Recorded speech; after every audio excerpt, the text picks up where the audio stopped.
There's some whores in this house. There's some whores In this car. No, in this car. 7 days a week. Wet ass pussy. Make that plug in week. Yeah. Hi everyone. Welcome to Feminism in Conversation. Today I am with my amazing friend, Lorna. Also known as Boob Haus, I guess. Is that the answer you're looking for? Yeah. Okay. I was like, slut, I don't know. So, Lorna is one of my great friends, and we talk about so many things together. So many things. We can literally discuss any topic, and so we'll probably do more videos together and with the rest of our friends as well. But today we are going to talk about, what are we going to talk about?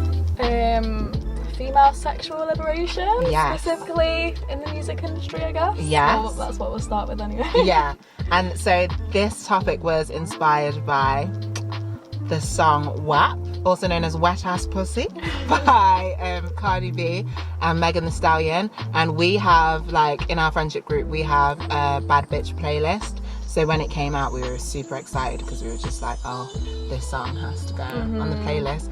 And Lorna has made some WAP inspired artwork. Shout out to we in focus. Is that? Yeah, we're nearly there. That'll do. Yeah, so if you want to check out the rest of Lorna's work on Boob Haus, she also does clay sculptures, models of boobs. It's literally, she's so amazing and talented, so go check her out. So I guess there's been a lot of controversy about the song, the lyrics. It's very provocative, as a lot of Cardi B's lyrics are. And I guess, why do you think there's been so much outrage against? It's well, I think the outrage has just come from men just hating women being sexually liberated. Yeah. It's funny actually, because this morning I was watching I watch a YouTube channel called I think it's called Codename Reacts. It's like two metalheads reacting to and they were reacting to, I watched the reaction to WAP. Oh, which is very interesting, because we all know what metalheads are like as well. Oh god. Oh god. A little bit incel, but yeah, so that was quite interesting. And they just kept saying like, oh, so there's no, the goalposts keep moving for what's acceptable content on YouTube now. And I was thinking, this content that they were referring to is, I'm guessing, the video content, which is basically just every rapper's video. Every rapper's video. So what they were really saying was, I don't like the fact that women aren't backing dancers in this and they are main stage, like. And it's number one. Yeah, like it was, yeah. You know, the thing that annoys me the most is that women aren't allowed to own their sexuality in the same way that men are. Because, like, I personally love Megan Thee Stallion. I'm a massive fan of her. And I'm a massive Cardi B fan as well. I always have been from the beginning. I like how raw they are. I like how real and vulnerable and authentic they are in their lyrics. And it's like every single one of us is singing these kind of lyrics or talking about the contents within these songs in our personal lives. So why are they being called out for literally putting it in a video? Like, for me, like, I listened to the song, I was laughing, like, yes, these lyrics, yeah. Add it to the bad bitch playlist, like, this is the content that's on my bad bitch playlist. And then watched the video, thought it was amazing, thought they looked so talented. I was so happy to see Cardi B doing a full dance routine. Oh my god, the video is sick. It's so sick. It's beautiful. It's literally amazing. And to be honest, I haven't really, because I don't really like to see, like, the media tear down women, but especially black women. And so I actually haven't read any reviews. I haven't really seen any backlash about the video, but I know it's there because I've obviously seen, like, a lot of people talking about it, of like, people, there's such blah blah blah around the WAP video, blah blah blah blah blah. Like, I went on Instagram yesterday and I was like, what's your favourite WAP lyric? And yeah. And mine was one of my favorite lyrics is, I don't cook, I don't clean, but let me show you how I got this ring. Yeah, mate, so sick. That one. And the one where it's like, I want you to touch that little dangly thing that's hanging in the back of my throat. Yeah, that's one of my favourites as well. I think, like, what you were saying about them just talking about things that we talk about behind closed doors is exactly what the problem is, especially with, like, woke guys. Like, there's a lot of woke guys that are all for female sexual liberation, providing that it's just for them behind closed doors. So they want you to be freaky as fuck, providing that the whole world doesn't know that you're freaky as fuck. So you can have these conversations with your girl mates, and that's fine, but, like, don't put it in the public eye. Like, yeah, we want you to be a freak behind closed doors. But it's a catch-22. Like, women just cannot win in any way because, like, people, it's like what I was saying. I'm like whispering, but it's like what I was saying in our group chat yesterday. Like, people are always, like, men are always trying to shame you for something. Like, oh, you haven't slept with enough people. Oh my God, you've slept with too many people. Oh, you're so freaky. Oh, you're not freaky enough. Oh, like, do you know what I mean? There's nothing that we can do. And then it's like, if you, we don't wife girls who are like, you sleep with on the first date. Oh, why are you not sleeping with me on the first date? Blah, blah, blah, blah, blah. Like, you just can't win in any way. So what I personally love about the songs on our Bad Bitch playlist and songs like this is that it is just women being confident in their own sexuality. It is absolutely. Women just being confident. Absolutely. And as well, men need to remember that we are not here for your sexual gratification. Like, if I'm not a performing monkey. Like, if I am, it's like, what does Ashniko say? She says, like, if it's booty that you want from me, then you will only get tricks, not treats. Like, I'm not treating you if you're just here for booty. Like, I'm not going to treat you. Literally. So, yeah, that really annoys me as well. I think men don't like to see, not all men, just a little trigger warning, but the majority of men don't like to see just women, especially black women, being confident and owning their sexuality, because then they can't call us the derogatory terms first. That's really true. I was going to ask you something about that, actually, because in my opinion, especially with regards to music, black women have always been ahead, I think, of white women in terms of owning their own sexuality. Like, if you look at dancehall and stuff like that. So, and obviously, Megan Thee Stallion and Cardi B have broken records, being the first, like, female collab to hit #1 and the Hot 100. So, yeah, do you think that's exclusive to music, or do you think that plays out in life as well? I think, just in terms of what you're saying about that, I think it's because especially in America, like, sex work is what a lot of black women predominantly are forced into. Yeah, because of the economy. Yeah. So that's just kind of the option. Like, there's not really a lot to do if you want to make money, and especially in America. Especially black trans women as well. Trans women. So there's not a lot of things for you to do. So they will end up in those situations and own it. Yeah. So they are owning their sexuality. They are making money from that. So I feel like when they then become successful, like Cardi B, she's not afraid to talk about those things and she is, for me, a lot of people will look down on her as a feminist because she owns her body and stuff. But for me, she's one of the most feminist people. Yeah, because definitely. she talks about sex work and she doesn't have any shame or stigma attached to it. She owns her body. She owns her sexuality. She's making money. She's a mother. She's a successful businesswoman. Absolutely. And Megan Thee Stallion as well. Like, she's getting her, she's going to university or college in America. She's a smart girl. She's a rapper. She's a woman. She's like, doesn't have her mum anymore. She doesn't have a grandma anymore. And she's absolutely killing it. She is. And they own their sexuality and they look good and they have fun. It's so empowering for me to listen to. I think, like, the issue with what you were saying about feminism and a lot of rad femmes being like disagreeing with sex work, being anti-sex work, and you know, they're all for female liberation. Again, similarly to guys, unless you put it in the public eye, like, and they're not really addressing, like you said, the economic factors and the social factors that would lead a woman to be in that position where she has to sell sex anyway. Exactly. And like so many men, they like to call women, they like to be able to have some kind of power over woman, over woman. Womankind.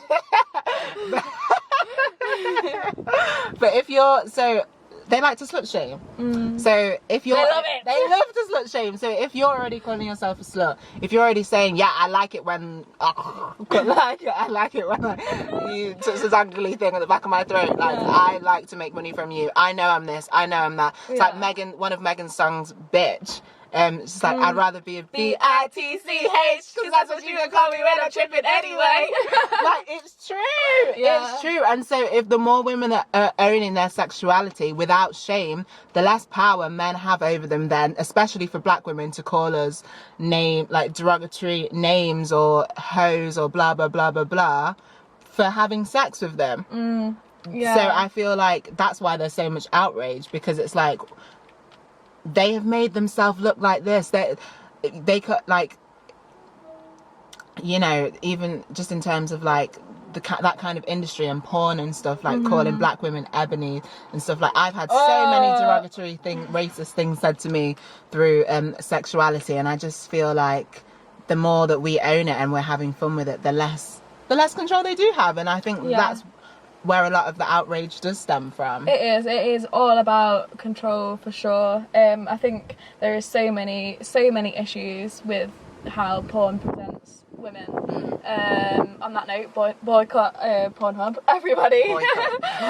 Boycott. And actually, that's another thing, because I was when everything came out around Pornhub, sex trafficking and stuff like that, or not really, what do you call it? Like filtering like what gets put on the site enough. I was looking for alternative sites to use, because I only know a couple which are really small, but like I guess like I'm more inclined to watch like BDSM type content. And what really annoyed me when I was googling to find more sites that would feature that content, it was like though it was all geared towards men, and I was so for example, if my search query was something like what was it, ethical porn or something, it was bringing up female-centered magazines that was all about like, oh, you can use this porn site for romance and soft and all, like, bitch, please, like, no, this is not what I want. Maybe sometimes, but like, also that's a problem with, you know, like, again, feminists thinking that the porn that we should be watching is soft and delicate and romantic. No, as long as it's consensual, I don't care what the fuck it is. Like, I just think feminism and sex is a whole. How do I say this? If you call yourself a feminist, but then you turn your nose up at any woman who owns her sexuality in any way, who anyone who does any kind of sex work at all, then I don't, or anyone who shows their body, then I don't think you can call yourself a proper feminist. No, you can't. In my personal opinion, because like when I started Femme, I got so much shit just from having tits as my logo, and for taking like, we went and did a photo shoot and some of the girls were in their bras and stuff, and then people say, oh, that's not real feminism. You think it's real feminism, but it's not, because you're then going against everything, because you're like appealing to the and it's like, oh my god, bitch, please. I do not agree with that at all. Like, we cannot objectify ourselves by owning our sexuality. Like, that just doesn't make sense. Like, you are an object when someone views you that way. Like, if you are like, again, it comes down to consent. Like, I don't consent for someone to objectify me. Like, I don't consent. Like, oh my god, I went, I rarely wear a bra, and I was walking down the street the other day, in Nottingham, and I was in a rush. I had a bit of a pace on, and my boobs were obviously like doing whatever the hell they wanted, and so many guys stare, and I'm just like, why can't I even go out, leave the house without a bra on, and like, it's even just like, let me live on a hot day. Yeah. On a hot day, like, men are allowed to just whip their tops off. If I wear a bra top, it's like, oh yeah. Like, we're not drooling.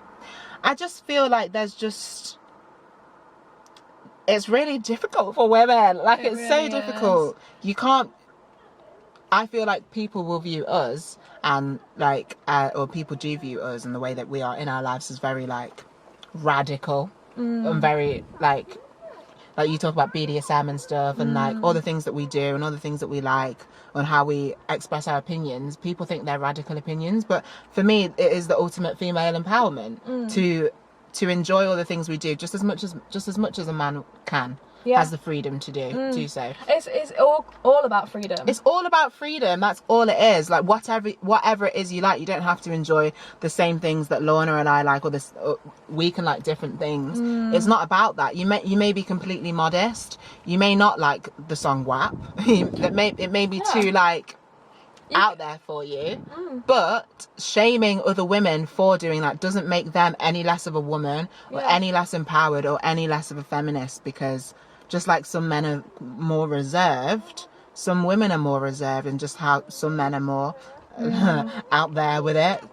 Yeah, absolutely. It all comes down to freedom, choice, respect, consent.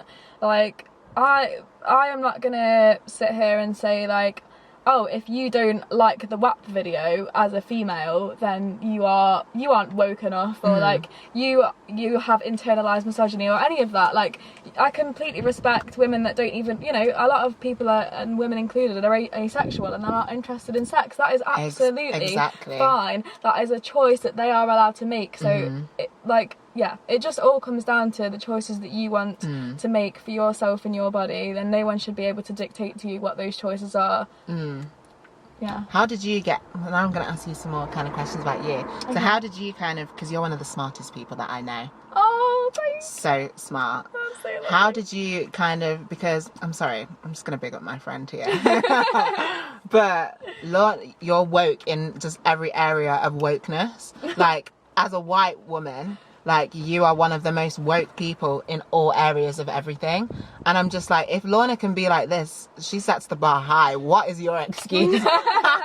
Like, how did you become so woke? Or let's not even use the term woke, because how did you become just so on it, so aware of all of these issues, and so educated in all of these issues, so free and so empowered in yourself? It has been a journey. I think it's always going to be a journey that everyone's on. Like, no one can be knowledgeable in every aspect of, or every socio-political issue. Like, it just would be impossible. But I don't know, I think it's a combination of things. I think I'm massively empathetic, and I don't want being one of those, like, sound like one of those typical narcissists. Like, I am an empath. No, but we are. You are. Yeah. I've always been super empathetic. I think I went through a lot in my younger years, where, I don't know, I feel like if you can feel so deeply and be in such dark places, you really are able to empathise with other people, regardless of whether their situation resonates or not with you because of your own personal experiences. I've always had an interest in politics and sociology, so I think that helps as well. I think it's a number of factors. And don't get me wrong, like, there is still, like I said, we're always on a journey, and I don't think you can ever reach, like, the ultimate.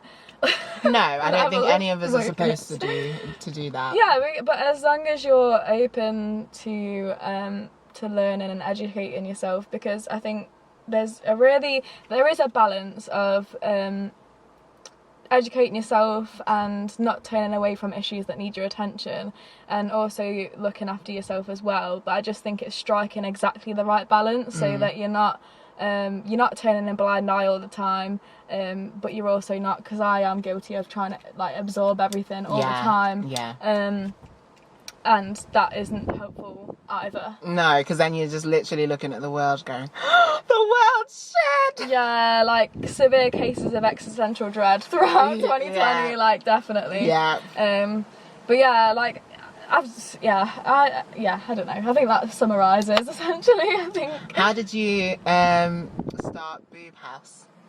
A complete accident. Actually, at the beginning of lockdown, I was just in a group chat on Zoom with all my friends, and we were talking about body positivity and stuff. And I was like, "Oh, I've just bought some clay, and I've been wondering what to do with it. I just want to get into clay, so maybe I'll just like create models of all your boobs." And we have shared like nudes in the group chat before. And so I knew that they'd be comfortable with that anyway. So yeah, they all sent me pictures of their boobs, and I modelled their tits, and it was a good time. And then I was going to do a big display, but I was like, it feels kind of wrong if people want to, you know, have their boobs for me to keep hold of them. So I said, you know, I'll charge you for the materials and time that I used, and if you want to keep them. And nearly everyone said yes. And I was like, oh, hang on a minute, this could be a pretty good business model. So yeah, in a few months I've been able to grow a decent following on there, which is good. Hell yeah. But it's really nice, because when I met you, I was probably at the beginning of that kind of really that's literally not 4 or 5 months ago, maybe 4 months ago. I would literally say even less time than that. Oh really? Okay. It was like we met at Black Lives Matter. Oh yeah, we did. Oh. Look at how far we've come. That's so cute. But yeah, so it's been. I always intended for it to not just be about tits. Like I wanted it to be more than that. Like it is a place that we come for our activism, united, which is why when you introduced me to Femme Fatale, what you're doing, I was like, this is perfect. Like I saw the boobs, I was like, hand in hand, yeah. It's really good. And I'm just at the moment just figuring out what kind of direction I want to take it in. There's so much that you could do. Yeah, definitely. Especially you as a person, because like I said, you are so good in your activism. But like, real though, the thing that annoys me about a lot of the virtue signal. Yeah, and a lot of people go, okay, I'm going to learn about this, but they lack the heart in it. Like they just want to talk about this or talk about race or talk about things to tick it off their list, but there's no heart in it, there's no care, whereas you actually care. I have had so many conversations, triggering conversations over lockdown with, sorry, you're gonna get triggered, but white men, cis-het white men that want to jump in my DMs and debate with me issues around sexism and rape culture and stuff like that, and like, as survivors of rape and like sexual assault and just being females, it takes us a lot of energy, as it really does, for you to talk about, issues around race. And it's just like, you are doing this because you enjoy debating. I'm doing this because I'm trying to save women from trauma, like, in the future. I was talking to this guy yesterday. He's absolutely amazing, and he was asking me if I have had many conversations with men about these things, and I was literally saying the same thing. Like, a lot of men, the conversations I have with them about feminism and stuff are really interesting conversations. Then they generally do just want to learn. They just don't have anyone to kind of help them piece things together in their mind to see that it's not this big divide. But some people literally want to debate, but they're debate. And he asked me, he said, well, what do you do? Would you ever like talk to someone who had different point of views from you? And I said, yeah, it's not about me having different point of views though, because for me, if someone doesn't have the same point of view from me when I'm talking about racism or feminism, I'm like, I don't want to hear your it's not an opinion. No. When it's like when I'm talking about Black Lives Matter and stuff, or just racism in general, what's the opposite opinion? You're debating my right to exist. You're literally debating my right to exist.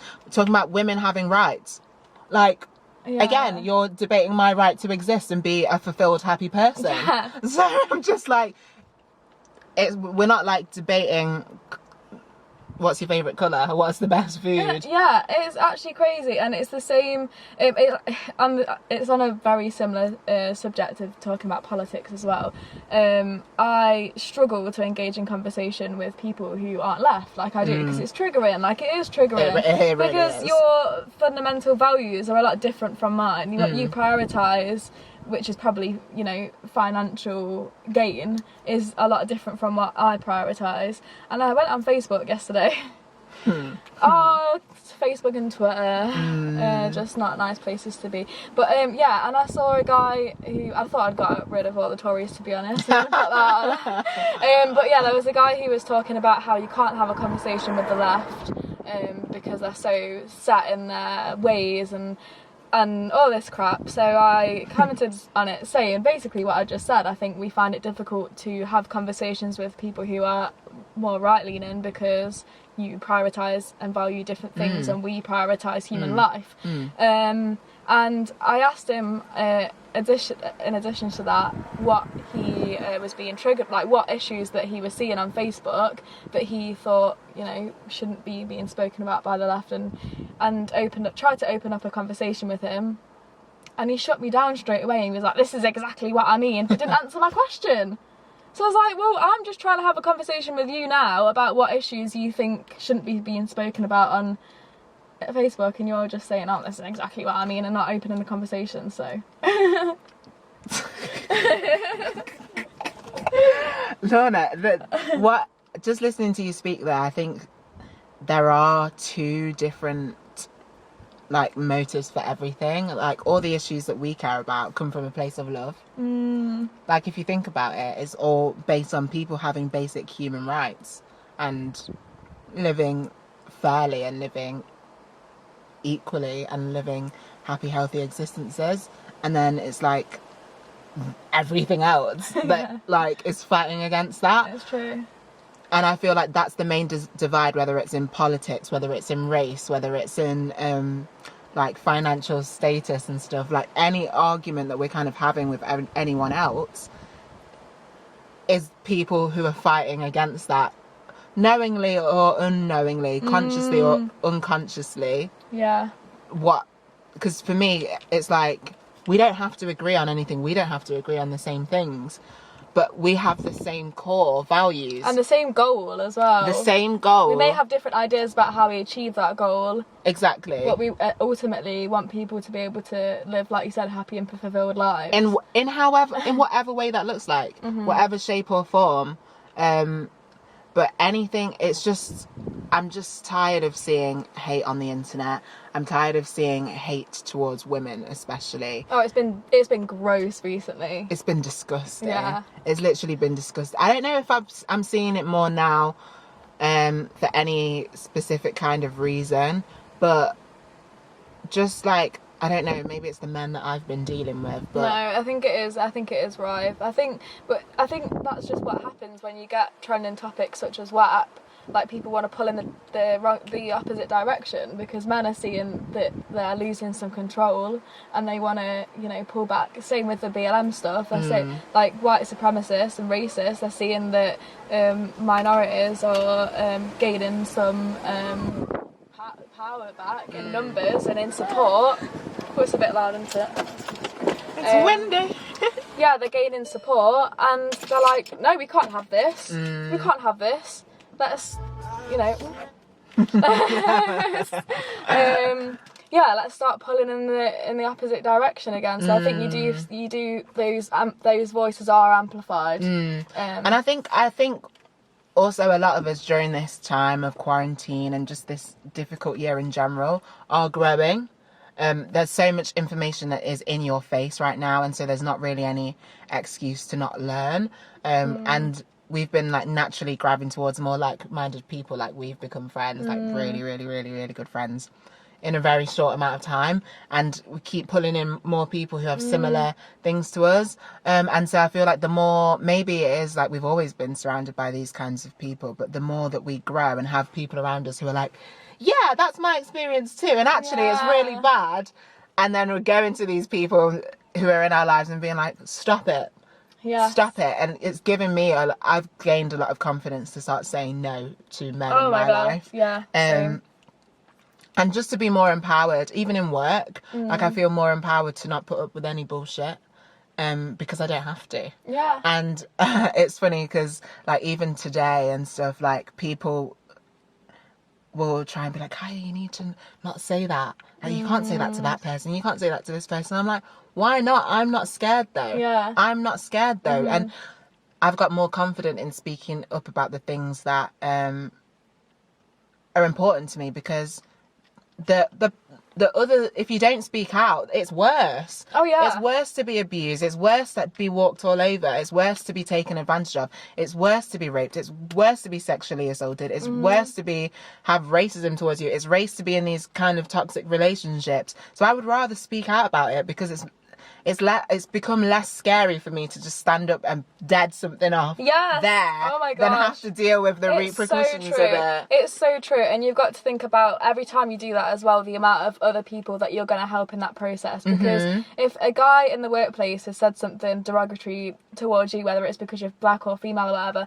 like, you've got to think, if you confront that there and then, like, is that gonna plant a little seed next time he is about to do something similar or say something similar to someone else? Like, you're helping no end of people. Exactly. It's, oh my god, it's like in I May Destroy You, where she goes to the book reading thing, and she's like, I don't know what we missed, but basically what I was saying is that it's important that we do find the nerve and the confidence, if we can, and if it's get you in the frame too.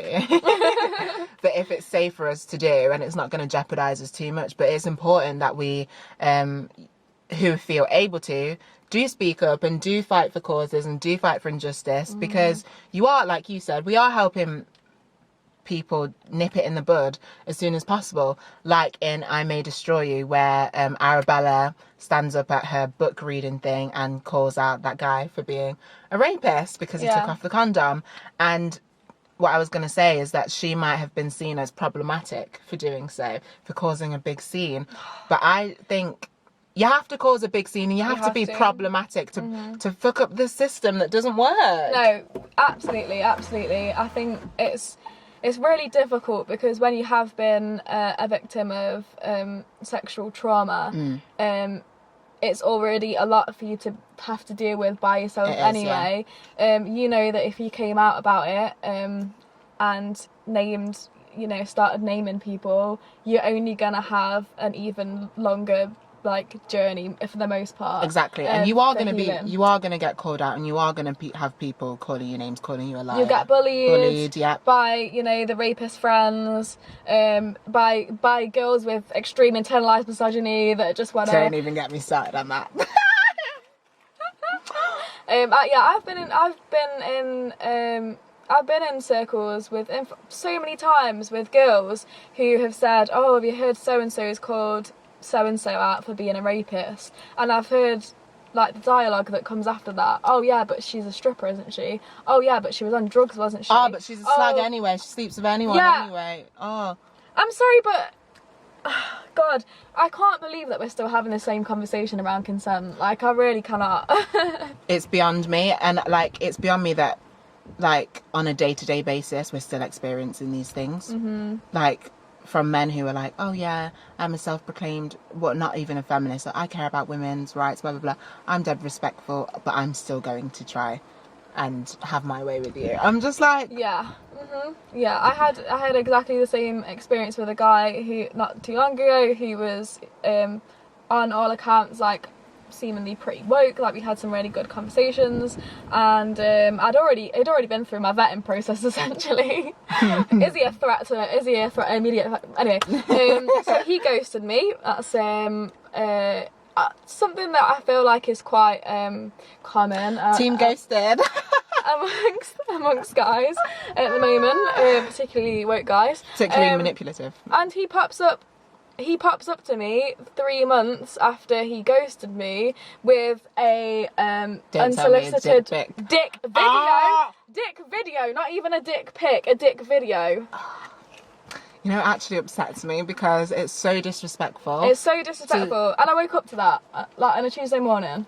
To toy with someone's feelings, then to, like, disappear, not say anything, to completely disrespect their entire existence, basically. And then, out of the blue, to send an unsolicited video of your knob. Yeah. It's just like, how much less could you value me as an individual, as a human being? I know, and like, so obviously there's a massive issue around consent there, because I did not want that. And then once I called him out for it, and I was like, what made you think that was okay to send me after you've not spoken to me in so long? And he was like, oh, well, I didn't actually ghost you, I've just had stuff going on. I'm like, I don't care, communication, it would have been nice. And then not only did he say that, he also said that you'd set the precedent before when we'd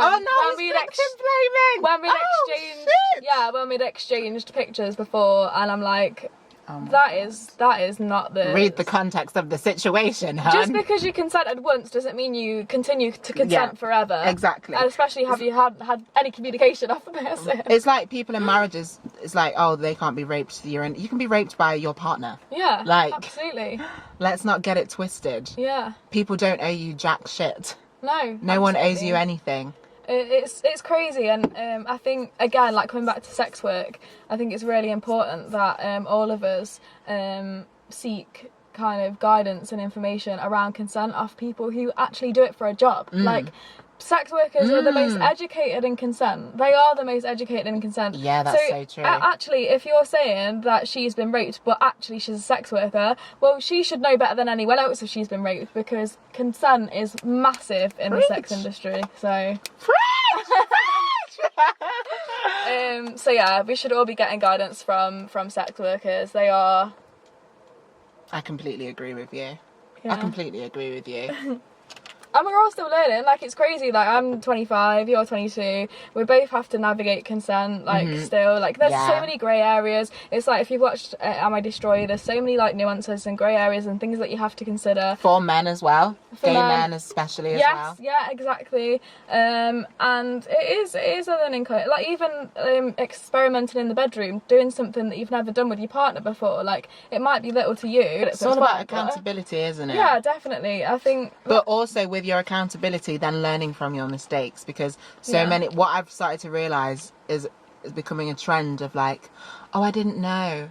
So it's like the taking accountability of, like, oh, I didn't know, but then doing it again. Or doing it again to a different person. And it's like, you can't just say sorry and then do it again. You need to take accountability and then stop repeating those toxic actions and behaviours. Absolutely. And don't get it twisted. What I'm not saying is, oh, we are not educated on how to consent to, like, I don't know, penetration or an intercourse, and therefore I'm excusing rapists. I am not excusing rapists. I'm not. And you can be any age and you still know, like, when you're raping someone, essentially. Like, you know when someone wants it and someone doesn't. Exactly. We don't need to play dumb about that. You know when someone wants it and someone doesn't. You know when someone's down for it. If they're even kind of like, just not really, that's a no. That's not a yes, hunty. That is not a yes at all. If she said no 5 times and then gives in, like, that is still not a yes. That means, oh, fuck, you're probably going to rape me anyway, so I'm actually going to agree to this because it's going to make me feel better about it. Yeah, literally. Oh, that's happened to me on multiple occasions. Yeah. And this also is where body count for me becomes even more problematic, because, like, do you want to count all those sexual encounters that I didn't really want, that I felt pressured into? Like, are we going to count those? Right. Yeah. I just think, honestly, don't ask me about my sexual life. It's none of your goddamn business. None of your business. It's not for you to decide who I am. It's not for you to decide if I'm freaky. It's not for you to decide if I'm any kind of way. It has nothing to do with you. It has nothing to do with you. Don't be like, oh, I'm just trying to work it out, you know, to see if we're, like, compatible. Like, it's none of your absolute goddamn business. If women want to sing about it in songs, let them sing about it and let them enjoy themselves. If no women don't want to talk about it, none of your business. None of your business. Stop calling people sluts. Stop calling people names for enjoying the basic thing of sex. Stop. Men are so fucking entitled. They're so entitled. And so entitled. I went on an Instagram rant about this the other day, but it all starts from like literally like being in school and women are like sat there in the classroom learning about how our bodies are essentially just baby making machines and how we bleed once a month and all this, and guys are learning about masturbation and wanking and like just. I'm just like, how, like, women don't learn about pleasure until so much later on in life, and before you've even learned about pleasure, most of us have been in situations where we've been sexually assaulted or we've been raped. So then we already have a twisted relationship with our bodies. Oh yeah. All of my earliest encounters were non-consensual. Yeah, all of them. And so it's just like it's so difficult, and so it's really frustrating to then get to an age and get to a point where you're feeling confident in your sexuality, feeling liberated, listening to songs that are empowering and listening to your bad bitch playlist, and then men are still trying to shame you then for talking about the thing that they're trying to shame you to force you into do anyway. It's literally stay away. Stay away. Yeah, it's like we were saying earlier, you just can't win. You can't win. But any advice to women, or to anyone watching, anyone, whatever you identify as, do you, boo. Yeah. Do you. And if anyone wants to shame you for anything, whatever it is, then that's more of a reflection of their character than it is of you as a person. You get your joy as long as it's safe and you're in control of the situation and you feel happy. Do you. And if you get into a situation and you want to change your mind, that's absolutely fine. Do not let these boys, not men, boys, boys, shame you into anything, because most of them are just insecure within themselves, and most insecure men are highly triggered by a woman who owns her own sexuality, who is confident and doesn't want to put up with any of your shit. Especially when they can see that woman owning her sexuality with other men, and then they think that they're entitled because they can see that you're sexually active, so why can't I? And that's the entitlement. That it is. Yeah. Yeah. Anything you would like to say? Any advice? Yeah, no, I think you summed it up well. I just think it's really important that we stand our ground now. We need to know our own boundaries, and also you might not know, like, especially if you are, becoming a bit more experimental in the bedroom and you're just discovering your own pleasure, because like we said, it does come later in life for women. It's okay to not really know what you're into at the moment. Just as long as you're consenting to everything that you're trying and you're taking, small steps. And do you have any advice for people who are trying to find what they like? I think, again, like, we'll have to try and source some porn sites that are ethical porn sites, but I think that's obviously a good place to start to see what you're into by watching it. It might not always transfer over to what you enjoy in person, but yeah, I think it's really important, if you do want to experiment, to find someone that you really trust. Also, I think this is gonna sound so fucking wishy-washy, but also I think, like, finding a playlist and finding music, whatever that music may be, whatever style, that makes you feel empowered, that makes you feel good, that makes you feel sexy, and dancing, and getting to know your body, how it moves, and then finding things within that, whether it be through fashion, clothes that make you feel good about yourself, like, obviously, underwear that makes you feel good, like, there's so sex toys, like, there are so many different ways to find what works for you, what doesn't work for you, like, different lubes, like, obviously, I got that Superdrug sex box thing and I didn't like the conversation at all. And that's a whole nother issue. Mostly to do with race and white privilege, but that's another video, and I'm not going to give them any more my time. No more free advertising. No more free advertising. But I do like what it stood for in terms of, you know, what it was trying to be. What it was trying to be, and the box of like random goodies and stuff. It's like, put as much time and energy into experimenting with yourself and pampering yourself and just loving yourself in general, health, mental health, physical health and well-being,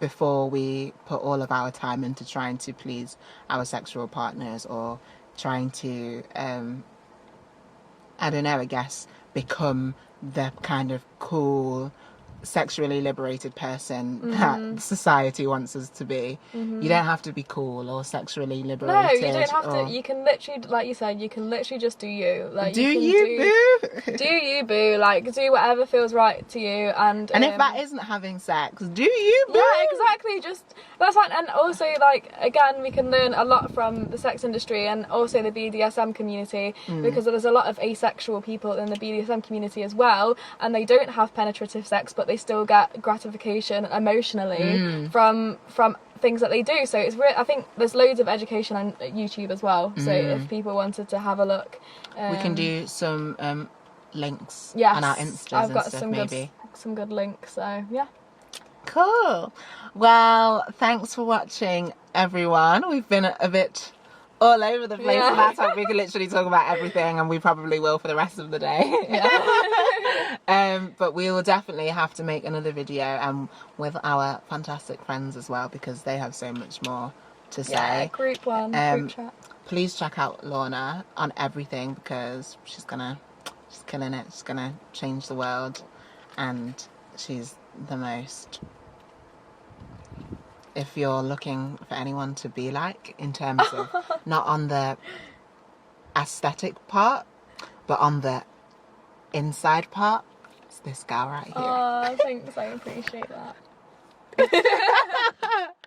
And just one more time, check out her amazing artwork. Obviously, she does more boobs. Oh, it looks so good. It looks so good.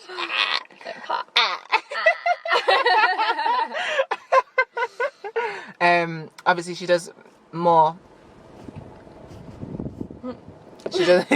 She does more boobs, but she also does incredible female singers, women. If you have any suggestions for any female empowered females that you want me to paint, then I'll do that as well. So yeah, just let me know. On the IG it's boob.house, spelled Haus, but I'm sure Kai will link it anyway. I will link all of her socials many times. Thanks, Lorna, for doing this. Thank you, I've loved it. Shall we? Oh, can we? Hold on, one sec. I've got to. Do you know what I'm gonna do? What? Hold on. Put on the WAP. Yeah. This is just for my own. There's some whores in this house. There's some whores in this car. No, in this car. 7 days a week. Wet ass pussy. Make that plug in weak. Sweating in my lavatory. Yeah, you fucking with some wet ass. Oh gosh. Let's go get some fingers.